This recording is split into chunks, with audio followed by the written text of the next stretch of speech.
Be seen and not heard. This is a grown-up conversation.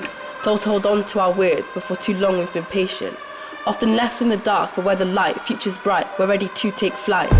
And now we're departing, the movement is starting. I'll make it clear, along with my peers and their real careers, we're here and in the right place we will land.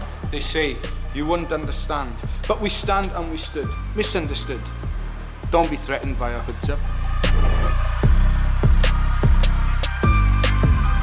Menacing, all black attire. We know the limits are higher. It's adding fuel to the fire.